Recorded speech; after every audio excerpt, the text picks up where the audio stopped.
But it's hard when you're a newer agent, I think, to see that on social media, and you're constantly comparing yourself to these people that maybe aren't doing what they're saying they're doing. Yeah.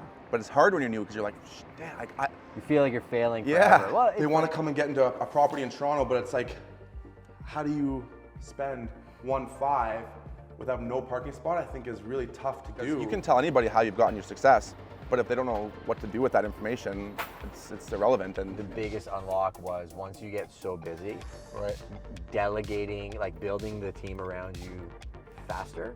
Right. And then once you get the right people, trusting them to execute, like training them, right, but then trusting that they can execute. In this episode of the State's Entrepreneurs and Espressos, we sit down with the one and only Dave Hutch, Inman Connect Global Ambassador, the owner of the Avant Group.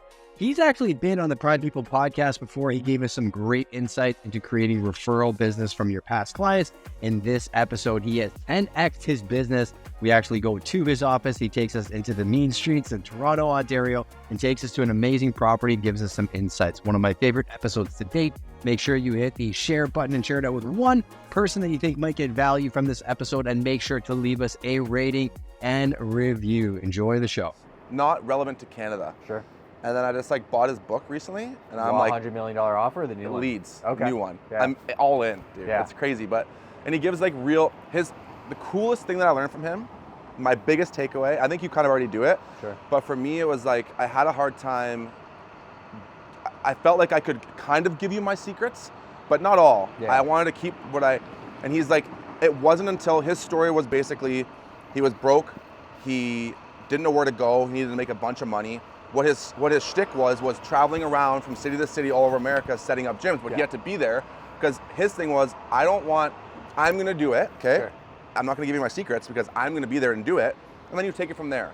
But he's like, at one point I wasn't able to travel, and he told the guy on the phone, he's like, look, you know what? Here's how to do it. Here, give me 10 grand and I'll show you how to do it. And the guy was like, done. Then he called the next guy and he said, 12 grand? Yeah. Done. So anyways, his shtick is give away your secrets and then sell the implementation. Yeah. Or at least show how to do the implementation, because you can tell anybody how you've gotten your success, but if they don't know what to do with that information, it's irrelevant and it's worthless. So now it's kind of like I've opened up so many doors by giving away more of like what I actually know, and then then I can also get into more detailed conversations with people down the road about how to actually implement those secrets. But anyways, that's off topic. Well, no, it's not off topic really, because so we were just talking about Keyspire, right? So to finish off that conversation, I got called 2014-ish to rep Scott and represent him in our market. Like, hey, I heard you're a great investment agent, you have off-market deals. Like, yeah. I thought it was a scam. So initially I was like, it was Jazz Tacker that actually called me to do it. So what, you got to explain after what that is. Yeah, I will. Okay. So this is kind of the story, right? So I go on my wife, she's like, well, Scott's with CIBC, like he's legit, he wouldn't do something like that. And I was like, okay, I'll go check it out. So I go down and I go to the first summit, and I had like a binder with a couple off-market properties by myself. I had no team at the time. And there was 300 people there ready to buy real estate. Like Graybrook was there, Serious? like top agents across the country. So I walked up to the agents. I'm like, why are you here? Like, you don't need this, because I know what I thought of investment summits was you pay for a booth, you set up shop, you get leads, that's what it is. Right. They never asked me for payment. Nobody paid to be there. They just brought the best of the best into a room and then brought in the investors saying, here, you say you want to invest in real estate, here's the education portion. Here's all the service providers you can imagine, land developers, agents, insurance, mortgage, legal. You have all your questions answered in one weekend. And you know what was interesting with what you said, where it aligns with the Alex Hormozy conversation is, I thought in my head, I'm like, how are they teaching this stuff? Because everybody's just going to try and replicate it. And people did. Of course. So all these agents started kind of figuring out what they were doing. They'd go to the events, and then they try to create their own version of what they're doing. Right. What's happened over the last 7 years, they came up and they crashed and burned because there wasn't really a long-standing execution, where Scott has always evolved with Michael. And every time they launch a summit, they are adding new things, they're adapting to the market. And same thing with your secrets. You give them all away, it'll actually make you go find new secrets, because you're like, crap, everybody knows what I do, now I gotta find a new way to do it. Your lives, whatever you're doing in business, that's how you kind of get to the next level, right? Yeah, I think the other thing that I've kind of realized is that, with real estate, it's always evolving, and it's every time you solve a problem, you've solved this problem, but now you've created 3 new problems that you have to solve. Now you solve those 3 problems, And that's created 6 new problems. And that's like, right? Like, it's the best part about the game, right? So if you're Yeah. like, how do I update my clients on a regular basis to keep them happy when like, Right. I got to do my job. I can't spend all my time just calling you and giving you updates. yeah. But you build a system for that, and then you have happy clients, and you get referred, and then you Right. have more clients. You're like, how do I solve for that? That's right? Rob was just saying, like, Yeah. you know, he did how many deals his first year with all the buyers, killing it, It was amazing, super impressive. very impressive. And then it's like, okay, cool, he's solved that problem. You know, Rob solved the problem of how to work with buyers. He solved it. But now because he's worked with buyers, the new problem that arises, he's going to get listings. And it's like, How do now, you manage listings while you're out with buyers? how do you solve that problem of managing this many listings? And then now the next step for him is going to be kind of like doing what you're doing, I'm doing. It's like, okay, now you have so many listings, you can't handle all the buyers. Maybe you need a buyer's agent or a team under you. Now you got to solve those problems, right? And it's this continual, like, And everybody does it differently, and I think it's just recognizing, not pretending that they're not problems. 'Cause, Yeah, like, yeah. You said it earlier, like in a market, especially a market like the GTA, it's very competitive. People like to posture and put forth this image of who they course, are man. versus just getting gritty and doing the work and figuring it out, right? So I have a lot of, it's funny, Toronto, maybe not Toronto realtor, all realtors post, you know, that they're the best and they're doing all these things, but maybe they're not, which is fine. Sure. You know, I think we all kind of had to do that when we started, which is okay. You know, we all faked it a little bit until you make it. But it's hard when you're a newer agent, I think, to see that on social media and you're constantly comparing yourself to these people that maybe aren't doing what they're saying they're doing. yeah. But it's hard when you're new because you're like, damn, You feel like you're failing Yeah. forever. Well, it's funny because you always still feel like I still feel I like still I'm failing do, same. every day. Glenda Baker, actually, I was talking to her yesterday. She's awesome.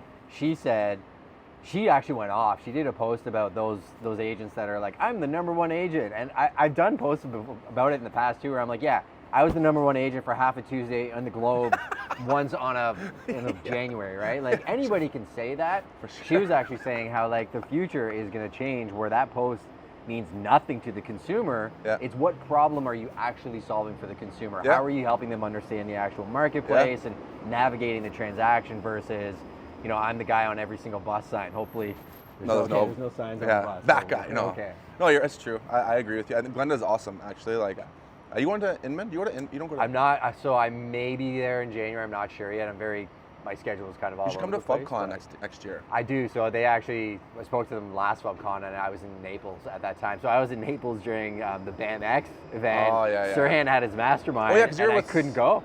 I literally was going to go to BAM-X. I was supposed to be at FubCon and Sirhan, and I was going to be in all those areas, but I had a You're family living. health thing, and I just couldn't do it, right? So Fair. Yeah, like FubCon, they're both really good conferences. I like FubCon just as great. ZillowCon? ZillowCon. I don't know if that's going to affect us. I don't think it will. No. You a Fub guy? We use Follow Boss like crazy. Yeah. Let's walk and talk. Yeah, We yeah. got to go to that listing anyway. So. Here's Here's another tip for you. You know what we're seeing? People buying down mortgages. So Sirhan gave me this tip. I called him and I'm like, dude, like, what are you guys doing in New York? Like, nothing selling new dev. He goes, do a mortgage buy down, 2 points for 2 years. So he's like, run that on, you know, whatever you're selling. So if I have a $750,000 townhouse, Right. we'll basically say, hey, your mortgage is $799. We'll buy down your rate for 2 points. So we'll buy you a mortgage at $5.99 for 2 years. For the builder, if your lender looks at it, Right. it's not that much money. It's like 60 to 70 grand, and they don't have to take a haircut on the price. So they hold the price of their product, and the buyer can now buy something that they couldn't buy. Oh. So a nifty little way of They're doing that in New York? They're doing it in New York. We're looking at doing it in our territory as well. Crazy. Because like we have lots of people that want to buy new, Mhm. but and our prices are, you know, 800 in Port That's- Stanley, and they're like, you know, our budget's 700. So, you know, if we throw in a free basement and buy down the rate, we're in good shape, right? We're having a tough time selling like pre-con condos. It's getting better now because the builders have started to kind of drop their price, or at the very least offer actual incentives. Yeah. Um, So if you want to land builders, Yeah. come to them with that idea. Tell them that. Right. And just say you heard from Sirhan. Just say like, hey. it's my guy, Sirhan. Yeah, say here's an idea. Is he cool? Yeah, he's actually totally normal. Him and Scott are very much like you and I. Like they're Just normal not any guys? different than anybody else. I met Altman.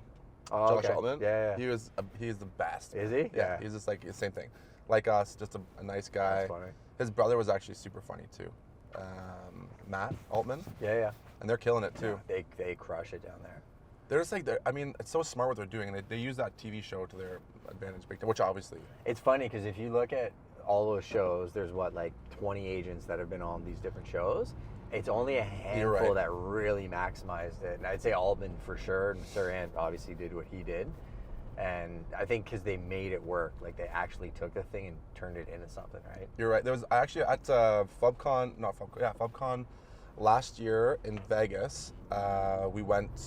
We sat down at the table with like founder of Follow Up Boss, Yeah. a couple of the big Dan Corkill? Yes. Yeah, he's on my podcast. Sick guy, Yeah, man. he's super Such a smart. good dude. He's got lots of money now. Oh yeah, that was a good transaction for him. Crazy.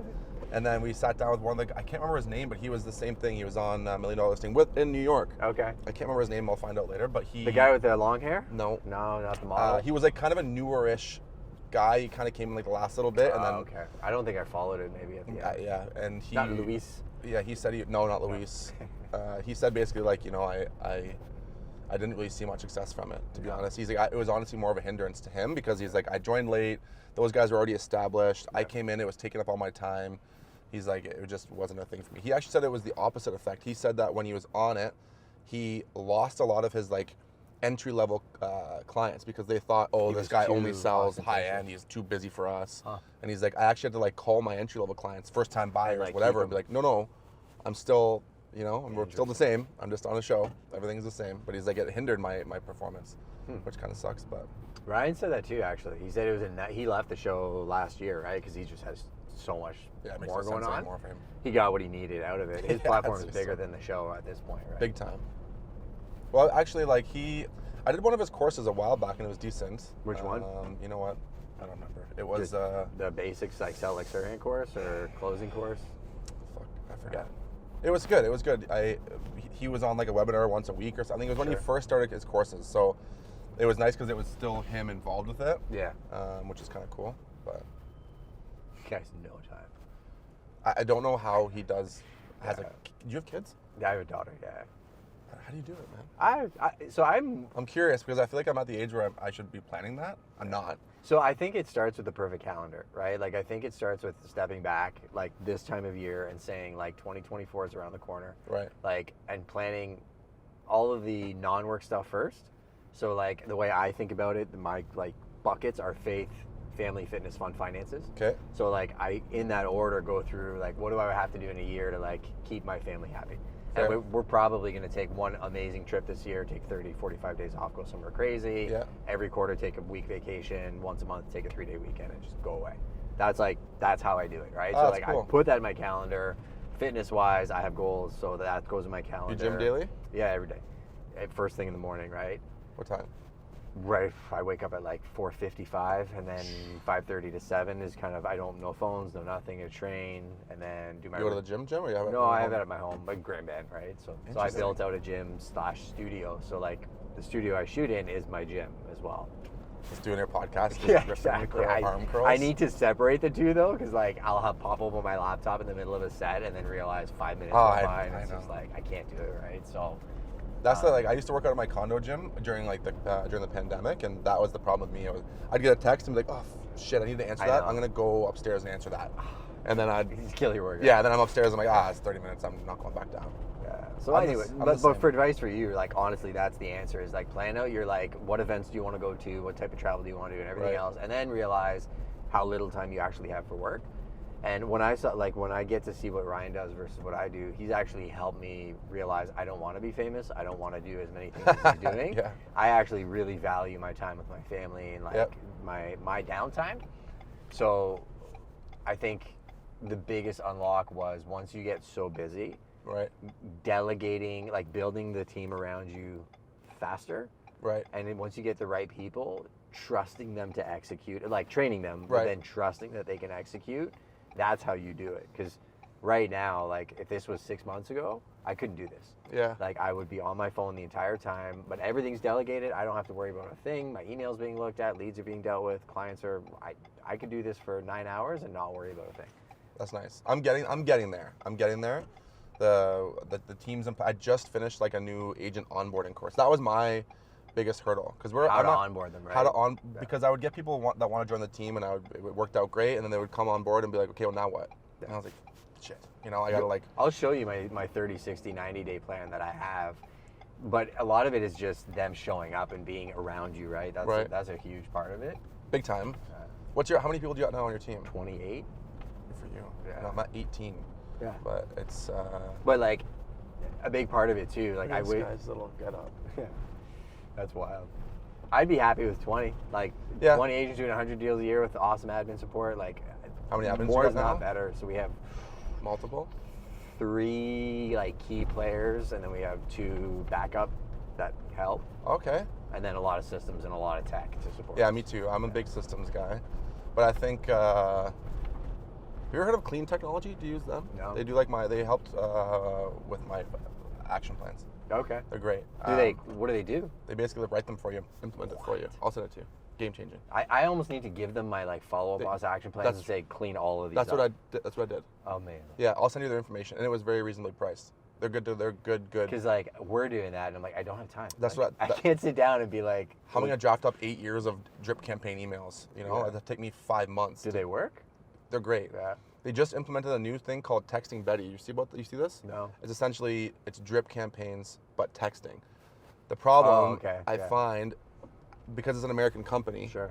we're soft here a little bit, and if you overstep that, people text and email. You're like, fucking chill out, man. You know. And I found the Texting Betty thing. Hardcore there, Yeah, Americans that they call like 4 times a day. You know, if you did that here, they'd block your number and you'd never hear from them again. The coaches, So like Rob went and did a course with a guy in Michigan, and it was very much a hard sell course, and it's like it just doesn't work here. I actually think the future is what you're doing too, from the attraction marketing perspective, where our content attracts 90% of our clientele, and by the time they come to us, they already know more about us than we could possibly tell them in a meeting, right? Big time. No, it's true. I say the same thing. It's about like providing value first, and then if I go to this Instagram live. Go. You don't mind? Yeah, go. It's fine. You're part of it, man. I'm totally fine. You know what I realized? You got to put my phone on Do Not Disturb, because that's how I was getting fucking 47 calls. In the live? In my live, and I kept pausing it. Everyone's like, "Are you good, man?" Yeah. Like, no. Yeah, we'll roll with it. My life is alive, I feel like. My life is also it's just every day. Yeah. There we go. It's the only thing I used to get nervous about these a lot, and then now I'm less nervous because you realize people are too busy with their own life that they don't care. Yeah. That's cool that Rob watched. Hey, we still need to go see your property. So text me this week and we'll go see. I want to see what you've done with it. I'm with Justin. I'm with my friend from London. What up? Great realtor in London. You're gonna have to find parking here, which is probably gonna be this way. We're filming some content with with Justin. He's a huge London agent. So he's gonna be in this with me. But today I want to talk about teams, and you can chime in with me because he's from London. I don't know much about teams. Yeah. So I have my notes. I think I have my notes. I'm gonna wait for a few people to join, then we'll get started. And honestly, for this one, if you guys can ask me as many questions as you would like, it'd make my life a lot easier. I know last time we did this live, that's a good one. Oh, it's a hydrant. Last time we did this live. Is that okay? No, not okay. Last time we did this, there was a lot of questions at the end that I didn't get to answer. So now what I wanted to do is take the time to actually answer those questions for you. I've written down the main ones that people have asked me about the teams. It seems like for the most part, everybody is super curious about like the tiered structure, how to join a team, how to ask the questions to join a team, what to expect when you're joining a team, how to interview people, how to interview different team leads. And a lot of people actually answered. That's a good one. A lot of really good questions. So I'm gonna just kind of jump right into it again, honestly. And nobody sent me their 2018 photos. So for those of you that were here last time, we talked about goal setting and how far you've come since 5 years ago today. In the market that we're in now, I know it can be kind of like weird, but I want to kind of go through. So send me them and I'll send it to you back, okay?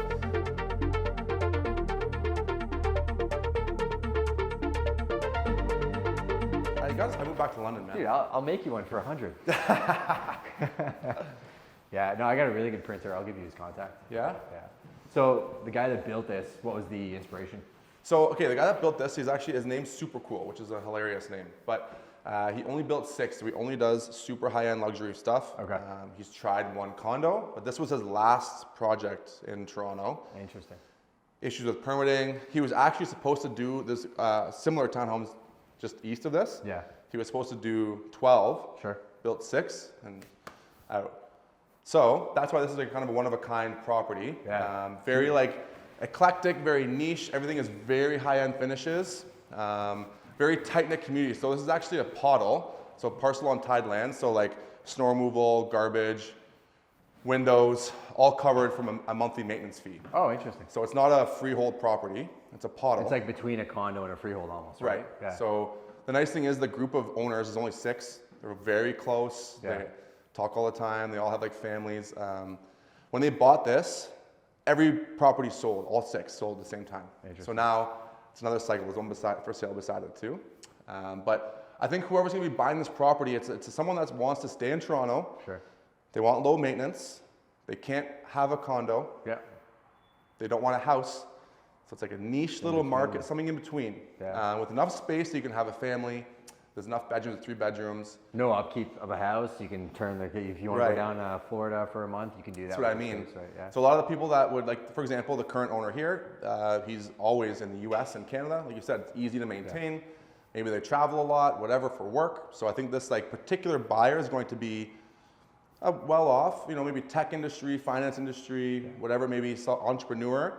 But like the finishes here are incredible. Everything is like real hardwood. Scavellini kitchen. All the finishes upstairs, all vaulted ceilings.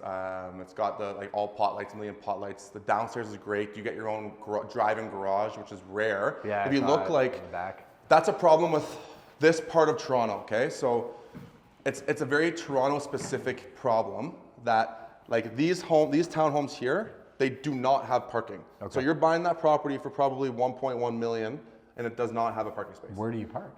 The street. Wow. So you come home from work, like and you picture, gotta find a spot. It's dead of winter, okay? Wow. You got 17 bags of groceries. Oh my gosh. And you gotta park, and it might not even be the street. Like you might have to park where we just parked. 100%. That's not a good time. No. Right? So that's the problem. That's the benefit of this property is that it comes with its actual garage. Some have laneway parking in the back, but I know that the street does not. So it's like, the other problem is those are less square footage, tend to likely require at least 100K renovations. Yeah. Probably a little less in price point, but this has come in turnkey ready. You don't need to do anything here. You just future-proofed, right? Like your roof's newer, your furnace, AC, everything's newer, right? Exactly, and built by a really, really cool architect who's like well known. But yeah, like that's the problem, right? People, they want to come and get into a property in Toronto, but it's like, how do you spend 1.5 without no parking spot? I think is really tough to do. Yeah. And not only no parking, it's like it's an older home. And when you go to buy these properties, depending on the market, right now it's a bit better. You can put in a home inspection and actually make sure. But a 100-year-old home, right? Right, you're buying a 100-year-old home, and even if you do a home inspection, it's like, what are you going to find out in a year from now? In a visual inspection versus like time. What's behind the walls? Not saying I don't love those homes. There's a lot of great Victorian-style homes in Toronto. It's different buyer though, right? Different buyer, right? So that's kind of the pro of buying here. Cool. And the area is cool. So it's like Harbord and Ossington. So Ossington Street. You're kind of familiar with it a little bit. Unbelievable. Libretto is like my spot. Yeah. Like restaurants, bars, coffee shops, lounges. It's like such a cool up and coming neighborhood that like you can walk down here anytime. Harbord Street's super family friendly. And you have Ossington just past us here. And it's like it feels like you have access to all the action, but a little bit quieter, and being like right in the mix, right? Which like I can see people appreciating. We drove from King and Bathurst, which is like the middle of the shit, to here, and it was 8 minutes, 9 minutes. So like to drive here is not far at all. You actually have a CN Tower view. You can't see it because the tree's there. Yeah. But from the bedroom, you get a good CN Tower view, which is cool. Well, we got to get you back to the action. Let's go. Let's go back to the action. Thanks for joining us for another episode of the States Entrepreneurs and Expressos. If you like the format of this show, if you love the behind the scenes, please leave us a rating and review or a comment. It is the only thing that we ask so we know how to make these shows better for you. Also, if you got value, please share it with one person who you think might get some value. You're looking to connect with me directly, you can find me on Instagram. Send me a DM for any guests that you think might be great features for any future episodes, and we'll see you on the next one.